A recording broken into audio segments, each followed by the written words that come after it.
کامیابی میں سب سے زیادہ محنت میرا نہیں، مولانا فضل الرحمان صاحب کا ہے.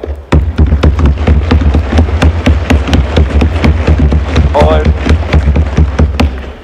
میں سمجھتا ہوں کہ جو مولانا فضل الرحمان صاحب کا کردار اس پورا پروسیس میں رہا ہے، یہ نہ صرف تاریخ یاد رکھے گا، مگر آج اگر میں اس فلور پہ فخر کے ساتھ کھڑا ہوں کہ ہم یہ آئین سازی کا عمل کر رہا ہوں، تو اس میں بھی سب سے بڑا کردار مولانا فضل الرحمان صاحب کا رہا ہے. اور جتنا ہمارا آپس میں انٹریکشن رہا ہے یہ پچھلے 2 مہینے میں، اس پہ بھی میں کہنا چاہوں گا کہ اگر پاکستان کی سیاست اپنا والد صدر زرداری کے بعد میں کسی کو مانتا ہوں تو وہ مولانا فضل الرحمان صاحب ہے.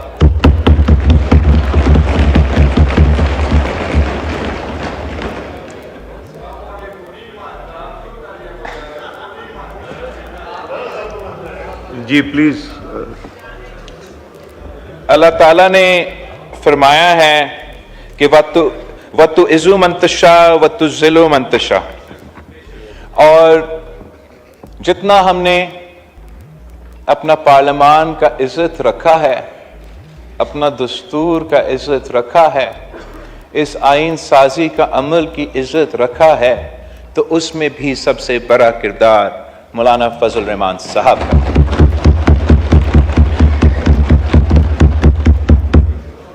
جہاں تک اس آئین سازی کی بات ہے، میں یہ بھی کہنا چاہوں گا کہ جناب اسپیکر، میرے لیے اگر میں قرآن پاک کے بعد کسی کتاب کو مانتا ہوں تو وہ پاکستان کی دستور ہے، پاکستان کی آئین ہے، ہمارا اسلامی وفاقی جمہوری 1973 کی کانسٹیٹیوشن ہے. 1973 کی کانسٹیٹیوشن کے وقت میں یاد دلوانا چاہوں گا کہ ان زمانوں میں بھی جماعت علماء اسلام ان بینچز پہ بیٹھے تھے اور پاکستان پیپلز پارٹی ان بینچز پہ بیٹھے تھے، اور ان زمانوں میں بھی سیاسی اختلاف تھا، عروج پہ تھا. اگر آج کل کے سیاستدان، آج کل پاکستان کے عوام سمجھتے ہیں کہ جو وزیر اعظم صاحب اور آج کا قائد حزب اختلاف کے درمیان اختلاف سیاسی جو پولرائزیشن ہوا ہے، وہ کوئی عروج پہ ہے، تو یاد رکھنا چاہیے کہ جب قائد عوام شہید ذوالفقار علی بھٹو اس ملک کا وزیر اعظم تھا اور جماعت علماء اسلام کے قائد حزب اختلاف تھا، تو تب بھی ہمارا سیاسی اختلاف، نظریاتی اختلاف عروج پہ تھا.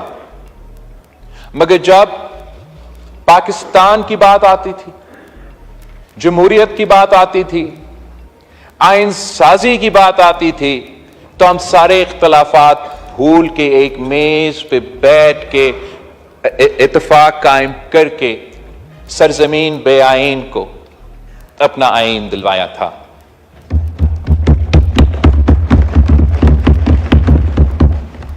ہم نے 18ویں ترمیم کے وقت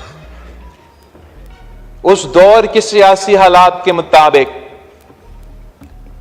سیاسی اتفاق رائے پیدا کر کے تاریخی آئین سازی کر کے جو ہمارا آئین میں تمام کالے قوانین تھے، آمر کے ڈلے ہوئے جج صاحبان کی اجازت کے ساتھ، وہ تمام کالے قوانین کو ہم نے اپنا آئین سے نکلوا دیے، اور تب بھی وہ تاریخی کام تھا.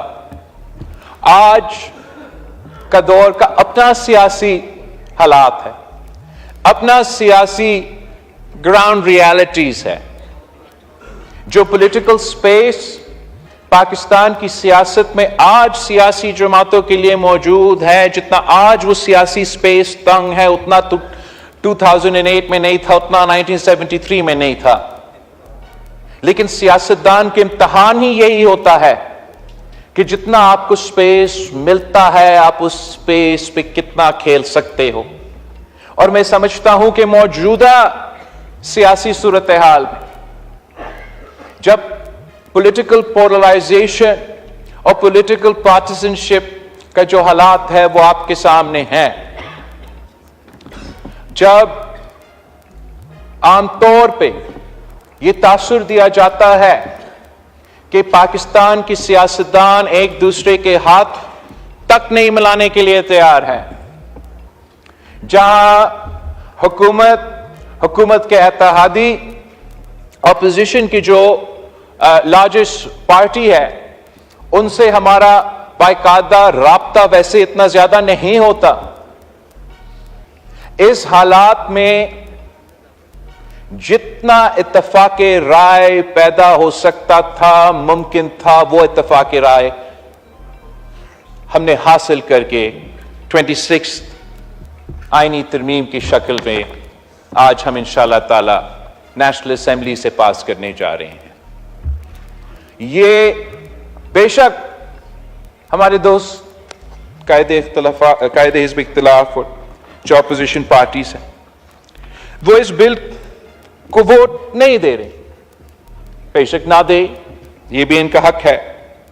مگر میں سمجھتا ہوں کہ یہ حکومتی بل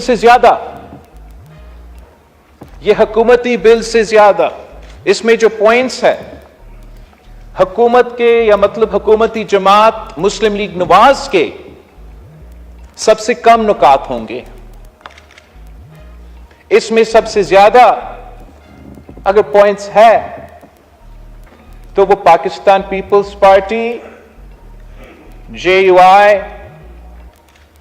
اور 99.99% جو اعتراضات PTI کے تھے وہ نکال کے ووٹ نہ دے.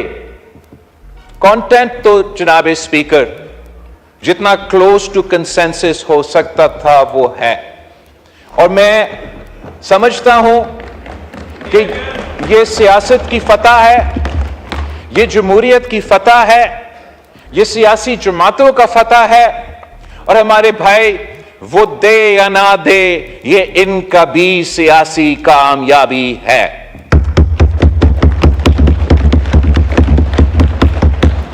جناب اسپیکر، میں پاکستان کے عوام کے لیے تھوڑا سمجھانا چاہوں گا کہ ہم کتنا بڑا کام کرنے جا رہے ہیں. ہم وہ کام جو 18ویں ترمیم میں ہم نے پارلیمان میں کیا، صدر کے اختیارات وزیر اعظم اور پارلیمان کو ڈیوالو کیے گئے، وفاق کے اختیارات وسائل صوبے کے ساتھ ڈیوالو کیے، شیئر کیے گئے تھے. ویسے ہی ہم آج جو عدالت میں پاور کانسنٹریٹڈ تھا اس کو بھی ہم ڈیوالو کر رہے ہیں، ڈیوائڈ کر رہے ہیں، اور انشاءاللہ تعالی یہ ثابت ہوگا کہ جیسے 18ویں ترمیم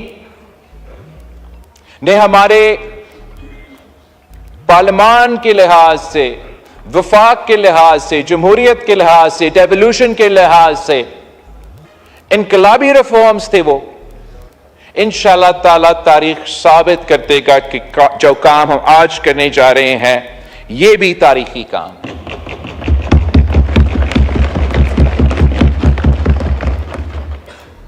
ہم یہ ذرا دیکھیں، غور کریں کہ پاکستان کی جی پلیز. جہاں تک جناب اسپیکر جو لوگ کہتے ہیں